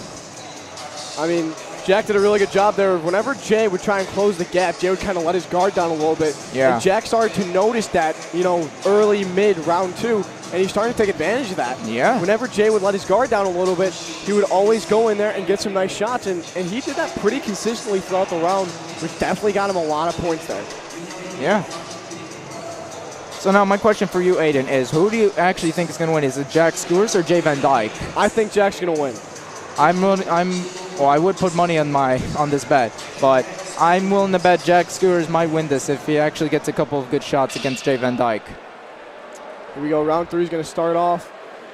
Jay coming right after Oh, Jack. look at him. Look at him go. He's got an uppercut and the hook at the same time. Look at him go. He's still pulling up resistance against Jay Van Dyke, who is trying to use his body. And look at Jack Skewers. He's pushed Jen Van Dyke in the corner. Wow. That was Jack I'm speechless. Just went after Jay Van Dyke. I'm speechless. That is just crazy. Jack Skewers, who did not do as good as a performance in round 1, is starting to dominate against Jay Van Dyke. I think Jay Van Dyke is starting to really I feel like all these hits on Jen Van Dyke is starting to take a toll on him, because look, he is being pushed against the wall right now, nearly against the corner. The referee has to be involved, breaking these two apart. This is just one match that it's like the comeback of the century for the boxing fight. Really looking like Jay Van Dyke's getting really tired. tired. Jen Van Dyke is starting to look at this. Jack just keeps going after him. Yeah. Not to be biased against Jay Van Dyke, he did pull up a good performance in round 1, but look at him. He is now completely tired and exhausted. That's going to end round 3. Yeah. And it's going to look like Jack Squares is going to get the win here. Yeah, I mean, you got to admire Jay Van Dyke. The first round, he was able to really give Jack Skewers a lot of trouble. Same thing in the second round. He was able to push him against the wall and even the corner as well. It's really an impressive feat for a sophomore. I mean, Jack did a really good job of not letting Jay do what he wanted to do. Jay was trying to close the gap and get punches in while Jack was trying to retreat. But Jack noticed that, and basically as he was retreating, just would throw punches and would hit. Yeah. Let's see the results.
And here we go, bout 11, Jack Williams versus Liam Herron. And Emmett, I'm just going to address the elephant in the room. There is quite a bit of bias going on right now. Whoa. Jack coming out strong. Williams got him in the corner. So yes, Jack Williams is my brother, and Herron is your cousin, so. Oh boy, I mean, Jack definitely came out strong there. He definitely, it's evening out now, but if this round stays even, that first round goes to Jack there. Yeah, I mean, Jack constantly, he's just closing in on him. Ooh. He's mixing in some body shots and some head shots. Oh man. It's always like, you know, Liam's trying to retreat, you know, give himself some space, give himself some breathing room, put his arms up. Can't do that though. He keeps getting up against the ropes. Yeah, he puts himself up against the ropes, and Jack just keeps attacking him. Liam's got the hands up though. He knows what he's doing. Ooh, nice comeback there. A little counter. That's gonna be the end of round one. It's a good round, really. A lot happening there. It's looking like Liam's going to start countering, playing the defense, and getting a little more aggressive. It looks like Liam is starting to figure out more and more that, you know, it's like he wants to retreat and he wants to back up, and now he's realizing that whenever he goes to do that, he just runs into the rope. So it's starting to look like he's starting to realize that more, and is starting to adjust to it. Yeah. I think Jack caught him off guard there, but now it's going to start balancing out here. Yeah, Liam's definitely going to need a strong second and third here because Jack really came out shooting to start. Jack took that first round, but I think it can keep going either way now. Liam's figuring it out. Yeah. This one's definitely going to be an entertaining one. That's for sure. Especially for us. Oh, yeah. We're dropping all pretensions of unbiased commentating for this one match.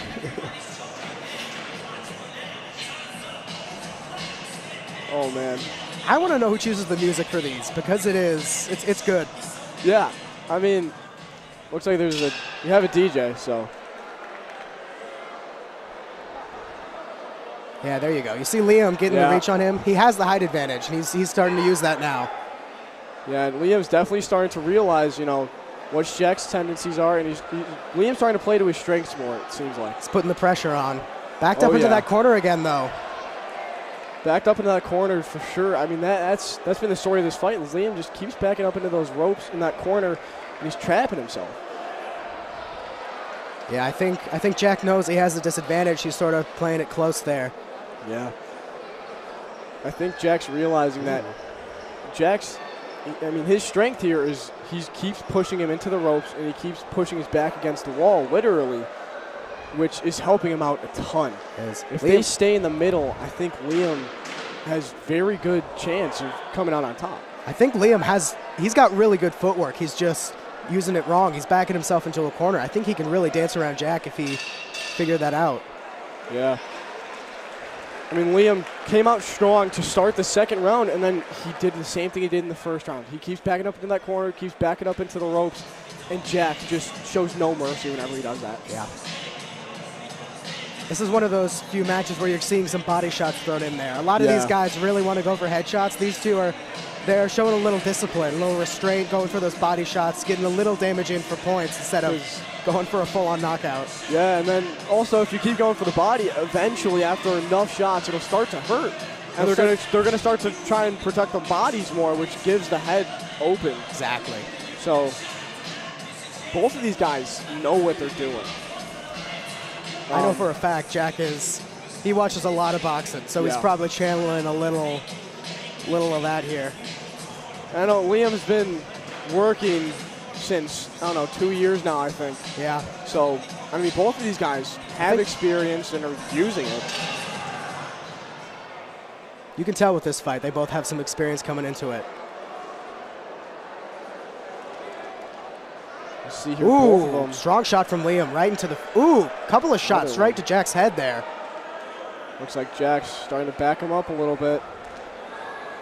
Strong shot there. Nice body shot from Liam.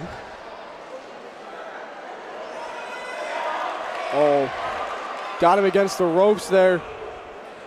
Liam looked like it was trying to use a knee there for defense. Yeah. He's got to get off those ropes. He keeps backing himself up into those corners, and that's what's killing him right now. It's got to be aggressive. I think if he just sort of laid on a little bit, he could back him back off. For sure. I mean, Jack's doing a great job. He throws one hand into the body and then gets Liam to block down and then just goes up. Yeah. Knows what he's doing.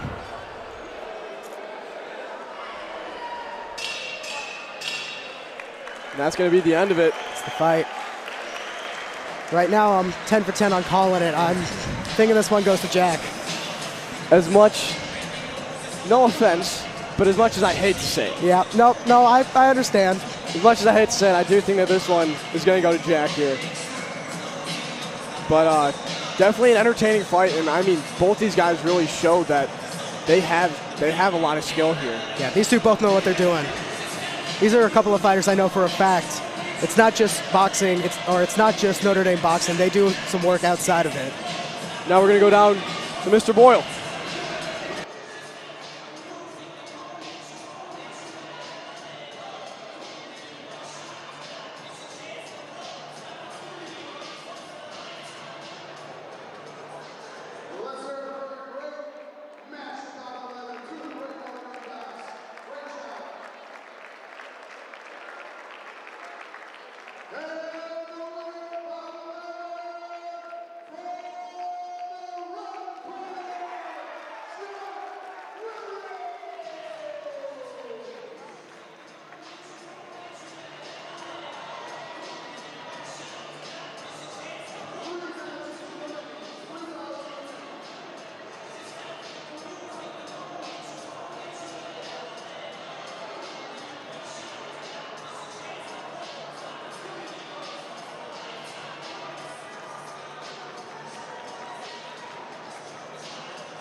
number 12, Joey John Lynch versus Anthony Toledo. Joey John Lynch, a former teammate of mine during my Little League baseball days. Oh, is that so? Very excited to see this matchup. Well, that's nice.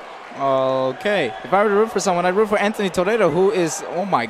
Okay, you know what? I take that back. I was going to say Anthony Toledo might have the advantage, but it looks like Joseph, I'm sorry if I'm butchering his name, John Lynch, is that his last name? Joey John Lynch, yes. Joey John Lynch is starting to put up some resistance against him. Anthony Look Toledo. at him. He's I mean, even though he's getting pushed against the wall, he is still showing up resistance against Anthony Toledo. That is pretty impressive for, well, Joseph Donlich is a sophomore. Anthony Toledo is a junior, so it's one of those matches. But nonetheless, we are still seeing some incredible competition between these two fighters. Keep in mind, Anthony Toledo made the big upset last year at Fight Night against Jack Squares. Oh, yeah, that's right. But I do not think that is affecting Joey at all in this fight. Joey coming out hard, both men swinging at each other. Fist after fist, as we can see, grappling right now. Fist after fist. Look at him and go. The round has ended. Look at him go. Now, who do you think is going to win? Because it looks even to me. I think it's even as well. If I were to say, I think personal bias kicks in. I think I want Joey to win this one. But both came off fighting and just the bombardment of punches within the initial first round. And if they can continue this, it's going to be a very entertaining fight for the fans. Yes, it will. Because Joey, he's the crowd favorite. He's the crowd favorite just from the initial reaction. And if Joey can capitalize upon the crowd, keep his composure, and if he can continue fighting, not use energy excessively and unnecessarily, it really looks like Joseph has the advantage in this, and he might be able to win this. These are both smaller dons in the ring right now, but they're also very fast. Oh, yes. Fast jabs, very powerful jabs. Oh, yes. This is the most unique fight we've had tonight. I can see that very clearly. And round 2 begins. Anthony Toledo trying to get off to an early lead, but Joey with the initial first punch. Oh, Toledo trying to bombard, but Joey backed into a corner, but Joey fighting himself out. Grappling with Toledo and pushing him away. Joey is really starting to put a lot of resistance against Anthony Toledo. Joey is starting to put a lot of resistance against Anthony Toledo that tried to push him on the corner, and he's still trying to, but he just can't find the break. He just cannot find the opening. Joey. Oh, this might be the opening. Oh. Joey punching Toledo. Joey is showing a lot of the really good defense. That's Joey remarkable. with the major dodge against Anthony Toledo's head. Joey dancing around. Oh, what a hit in the face. Both have legitimate control over this fight, however. Yes. There is really no clear winner. I mean, I guess. Right now. Yeah, Toledo trying to back Joey into a corner, but Joey pushing him away. Final 10 seconds of the round. Let's see who goes. Anthony Toledo. Joey pushing against Anthony Toledo. Look at them go. Not getting stuck in the corner. This is a very unique tactic that we have not seen in any fight. This is a really good fight.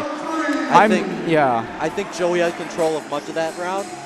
But Toledo, he did get much of the fight. He did get much of the rounds in, however. Oh, yes. So, I really think this could go either way. This could be.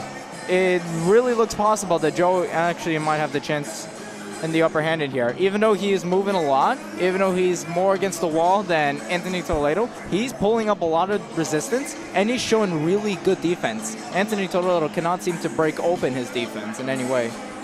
So, Anthony, the upsetter from last year, can he be upset by Joey John Lynch? I guess not, because as good as he is performing offensively, Joey's doing really good defensively. He's really using the openings wisely. It's really good by these two fighters. So, like you said, they're small dons, but very fast. They have very fast jabs. Exactly. This is a match worth watching. Toledo's ready. Toledo going in hot, but Joey's still defending. Joey going for the abdomen. Joey going for the lower body. Joey in a corner, but he escapes. He's still defending really well, though. Even when he's getting bombarded, Joey is still throwing out punches. No way. Joey with the dodge. Toledo with the major hit. But Joey is getting in multiple hits right now. I'm speechless. Joey, despite being a sophomore and he's been put a lot of pressure by Anthony Toledo, who, keep in mind, is a junior. Yes. He is still making remarkable plays, especially for defense. Toledo getting in some major hits, but we can definitely see the fatigue already setting in. Luckily, it is round 3. Yeah. And I think these final 10 seconds are what is going to decide this fight. which I believe is going to be a split decision.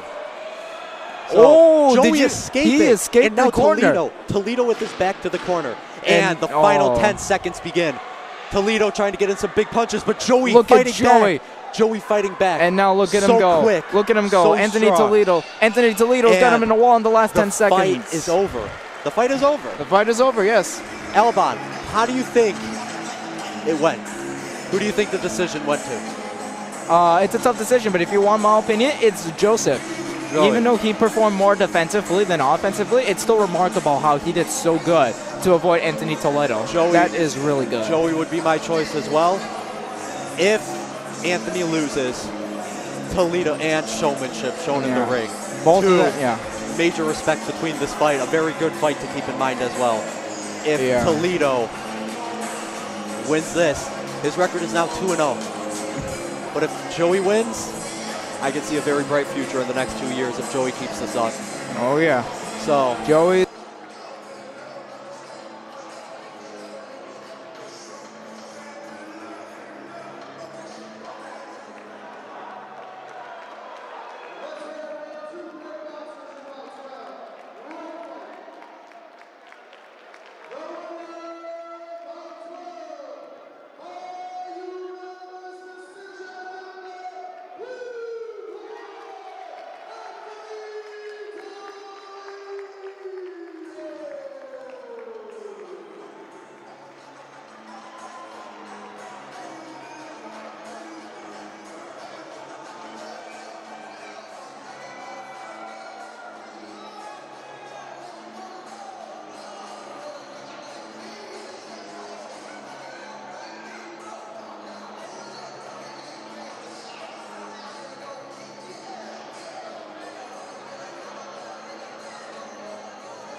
Fight here. All right, another two-senior fight, another one that the crowd down there is really looking forward to. Sebastian and Quinn, there are some hot-button topics in the crowd down there. Yeah, ooh, Sebastian landing multitude of punch hits. after punch, body, head, body. Sebastian looks like he knows what he's doing. He does have the reach advantage, but I think Quinn has the weight advantage on him here. I think so too. Sebastian with wonderful defense. Keeping that defense up. He's got those arms up. It looks like he's rolling a lot of Quinn's punches right off the shoulder. Quinn just can't get past. Sebastian really using that lead hand, not throwing too many power shots with that cross there. Quinn, he's landing a couple shots here and there, though. Ooh, there we go. Sebastian saw his opening and took it. 10 seconds left. Quinn's got a lot of good head movement. Sebastian really just feeling him out this round. That's good. I think this is a real even fight, but it looked like Quinn took that round. I think so too. Sebastian's just being too timid. He's gotta get more on the offensive here. In that last round, in those last 10 seconds, he kind of just huddled up. Quinn is really infighting here, and Sebastian needs to take advantage of his reach and just keep him out on the outskirts. Got to dance around him a little bit. As soon as Quinn learned that, he's used that to his disadvantage. Yeah, Quinn's using that weight advantage to really bully Sebastian around here. Sebastian, he's using that lead hand, using it really effectively, but he's got to he's got to make something of that. He's got to keep him at a distance and then use that backhand to get a powerful cross in there. Absolutely. So far, a wonderful round one. Yeah, this is looking to be a good fight. Wait to see the rest of it.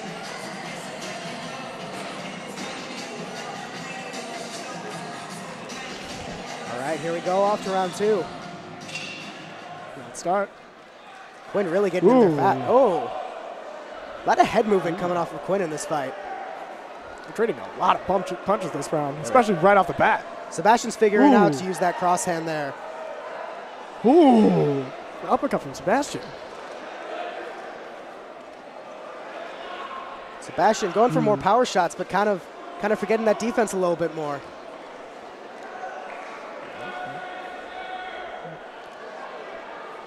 Sebastian, go ahead. Sebastian really getting in low. I think he's sort of hurting himself there. Definitely going in for more of the body shots than normal. Same thing with Quinn. Ooh. I think Sebastian isn't. Quinn got a lot of good shots in there. Quinn's throwing a lot of good punches, but Sebastian's got that defense up. I don't know how much that counts for points. Yeah. Trading punches in the final 10 seconds. I'm going to say I think Sebastian should win this. He's just not using that height that he has. I think it's Sebastian for that round. Again, this is a really close fight from the looks of it. Sebastian's got a fantastic defense and a fantastic shot, but Quinn's got that weight advantage, and he's landing quite a few shots. Quinn is being really aggressive in this fight. It's really coming out to help him. Wonder how it'll work in the third round. Yeah, I think this is still anyone's fight here. Another split decision, maybe? I don't know. As of right now, though, I'd say it's looking towards Quinn. I think so, too. I think Sebastian needs to get more aggressive in this round. Keep him at a distance and throw those power punches. To keep up that good defense, he might just have it.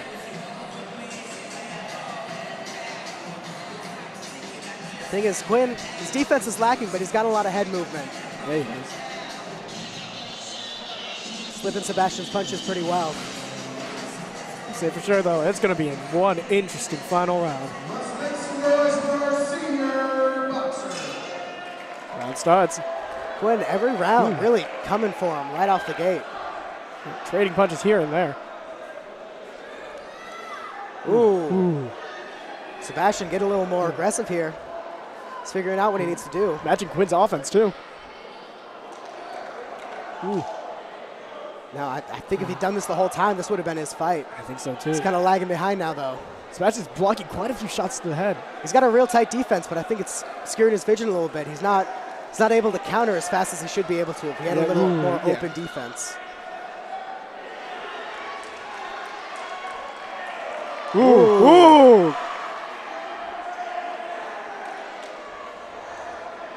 Sebastian really getting those head hits in there. Both of them are doing a fantastic job and trading hits back and forth. Quinn really trying to penetrate that defense Sebastian's got going on. And then they're going at it in the final 10 seconds. Nice flurry of punches there. Quinn's landed quite a few. I think that one goes to Quinn. Yeah, I think this fight's going Quinn's way. Wonderful fight jump in all, though. Start of the first round, I would have given it to Sebastian, but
All right, this is it. This is the title fight. This is the last fight of the night, real big one. Really great fight. I mean, I've seen Adrian and Christie in advisory this whole year, really, preparing for this fight, knowing that they're going to fight each other. And they just have so much passion for this fight and just for their craft in general. They are really coming out swinging. This is a real aggressive fight, and I think that's how it's going to go for the whole fight. I mean, in reality, Adrian has these fast hands. Like, he just is able to move around so quick. Like, right there, he just moves around the punch and then goes in. He's throwing out a real flurry. Christie has the height and weight on him, but I think Adrian knows how to use those hands. Adrian also, with his feet, he's so nimble. I mean, you saw there that he was able to just quickly evade around the hands and then just get a really nice flurry of punches in there. Christie getting that head movement in, though. He knows what he's doing. He's just really got to bring it together here. And, I mean, you see David missing there, and you see Adrian also moving his head. I mean, it's great defensive and offensive work from Adrian as we go into the last 10 seconds here. Christie getting a little flustered. Ooh. Oh! A lot of good hits there at the end. Yikes. Adrian, real strong hit to Christie's face. Adrian doing a wonderful job this fight so far. I mean, so I give that round to Adrian. I absolutely agree. He's got the footwork, he's got the movement, and he's landed a lot of good hits there. Yeah, I mean, especially with like how his technique is. And he's been doing this for a long time. I mean, I think he's been boxing since he was like a little kid, I would guess. Yeah, he's a very experienced fighter. Him and Christie performing roughly the same, except Adrian's landing those punches consistently.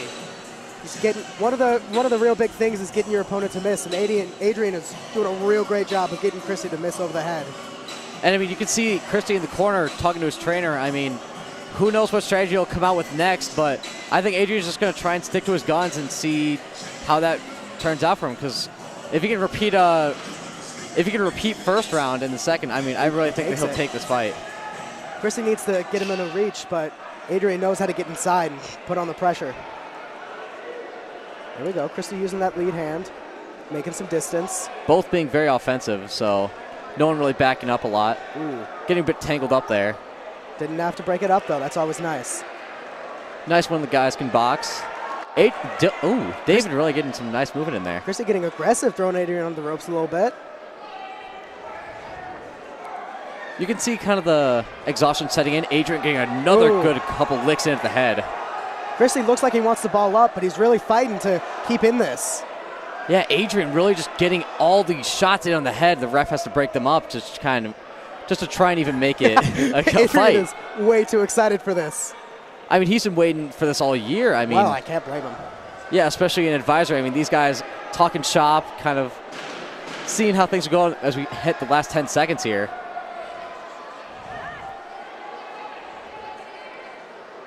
I think this is definitely a closer round, but Adrian, ooh, yeah, in the corner right at the end there. It's not good for Christie. Not at all. I give that round again to Adrian. I mean, he's just been the overall stronger fighter. He's moving faster. He's punching quicker, and just he's able to get these large hits in without much retaliation. Christie he's starting off these rounds well, but then Adrian just tires him out real quick, pushes him into the corner. And I mean, especially with how these fights go, it's so quick. But in reality, when you're in the fight, it's so much slower. Feels like forever. Every single punch feels like 10 minutes is going by. It's the most agonizing thing ever. But these guys are putting up a real good show. Third round, final round. Let's see how these final adjustments can go. Let's see if David can actually turn the tides here and maybe win a round. One thing I'll say about all our fighters tonight, they don't quit. These guys, they're ready to go through all 3 rounds. Fantastic fighters, each one of these guys. Amazing the work that they put in. And just that we can come together and appreciate all these fights at once, it's a fantastic thing.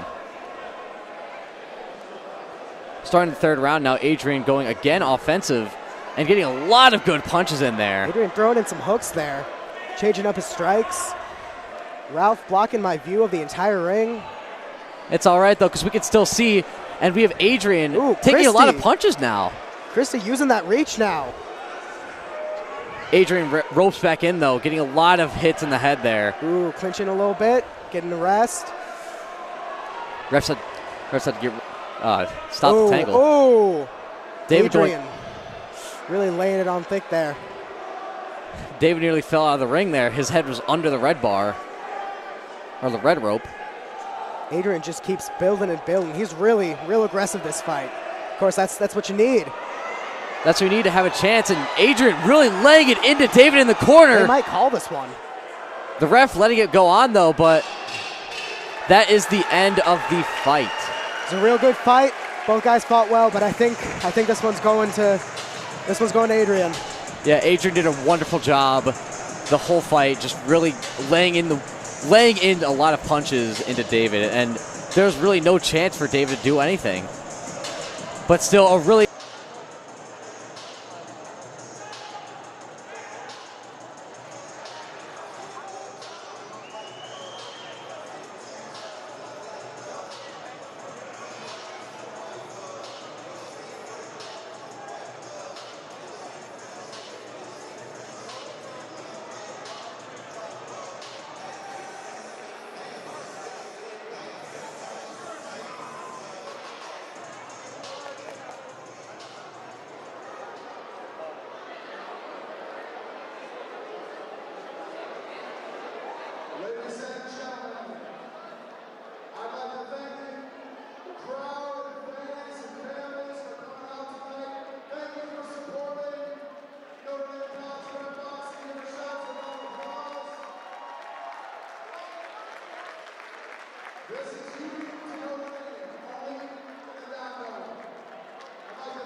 you guys really entertained us tonight.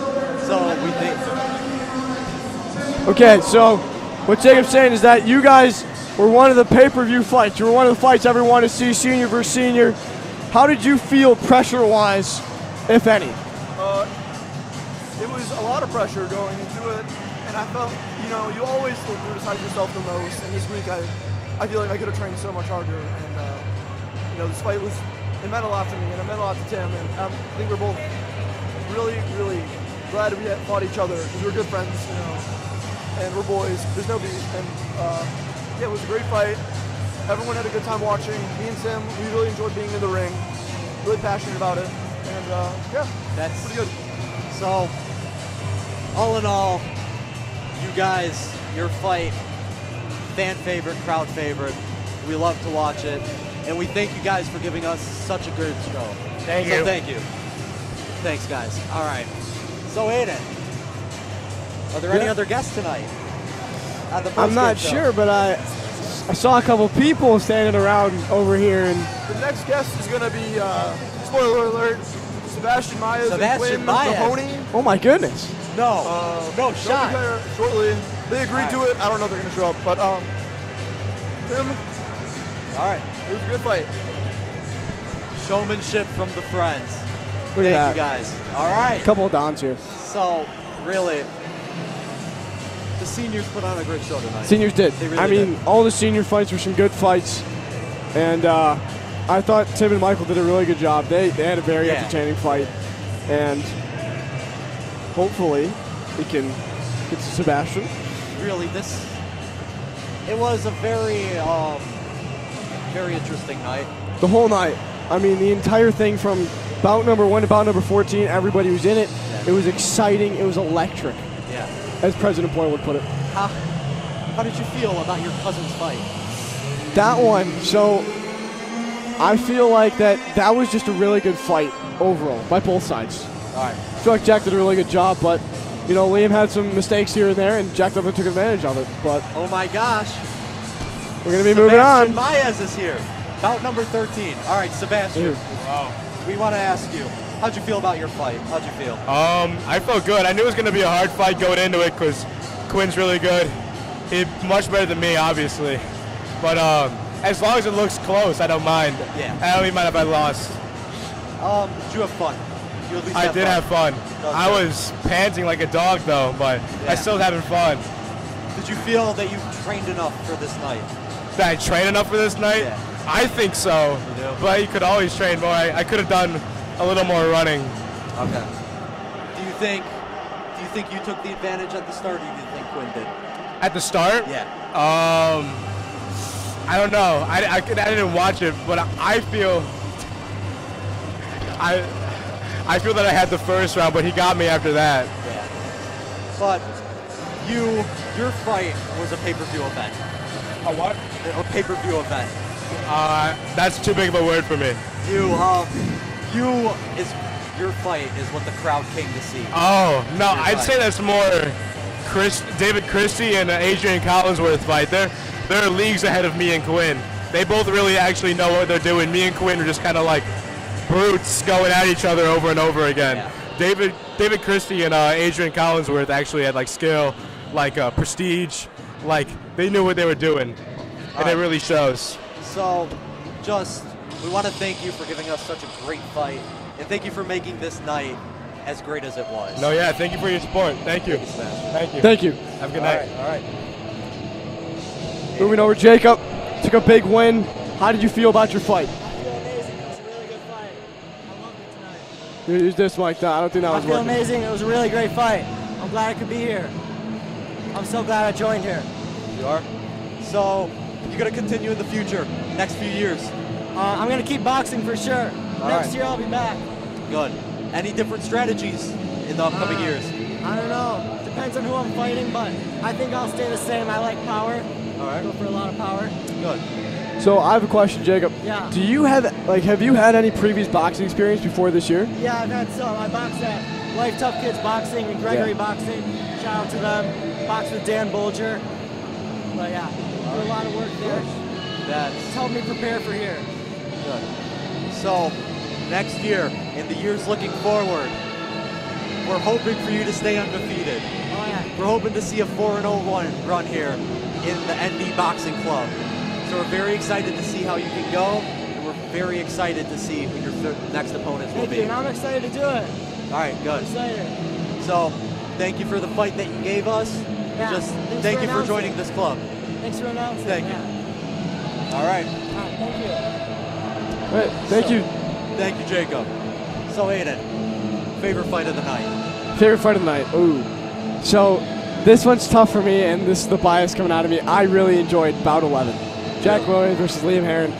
And it might be the bias in me, but that was the bout that I was definitely paying attention to the most and I was anticipating the most. All right. So right there. I think that's all the time we have for tonight. It does. For all of you who tuned in at home, thank you.